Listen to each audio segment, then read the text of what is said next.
வணக்கம். ஜோதிடத்தில் இந்த சிம்பிளான ராஜயோகம் ஜஸ்ட் லைக் தட் அப்படியே பார்த்தோன்னே ஒரு ஜாதக கட்டத்தை பார்த்தோன்னே ராஜயோகம் இருக்கா இல்லையா அப்படின்னு எப்படி தெரிஞ்சுக்கிறது அப்படின்னா, இந்த கேந்திராதிபதிகள் 1ஆம் அதிபதி 4, 7, 10ஆம் அதிபதிகள், அதே மாதிரி திரிகோணாதிபதிகள் 1, 5, 9. ஆனால் இது ரெண்டுலேயுமே 1ஆம் பாவம் சேர்ந்துருக்கும். அப்போ நாம் எப்படி எடுத்துக்கோன்னா 1, 4, 7, 10 இந்த அதிபதிகளுடன் இந்த 5, 9 கூடிய அதிபதிகள் சேர்க்கை பெற்றிருந்தாலோ, அதாவது ஒரே ராசியில் இருந்தாலோ, அல்லது பார்வை ரெண்டும் மியூச்சுவலாக பார்த்துக்கணும்.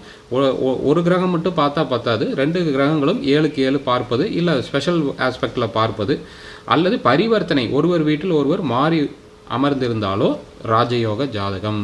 இது பார்க்குறதுக்கு ரொம்ப சிம்பிளாக இருக்கும், பட் நிறைய ஜாதகம் இருக்கா. உதாரணத்துக்கு இந்த ஜாதகத்தை பாருங்கள்.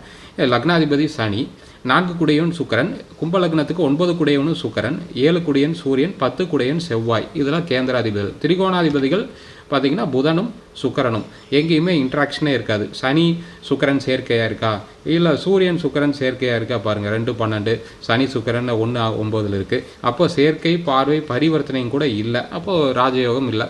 ஆனால் மேக்ஸிமம் நீங்கள் பார்க்கக்கூடிய ஜாதகத்தில் இந்த ஒரு ராஜயோகம் இப்படி அமைப்பு இருந்தாலே நல்ல ஜாதகம். அந்த தசாபுத்திகள் நல்ல பலனை தரும். இந்த சேனல் சப்ஸ்கிரைப் பண்ணி பாருங்கள். ஃபேஸ்புக், இன்ஸ்டா ஃபாலோ பண்ணுங்கள். நன்றி.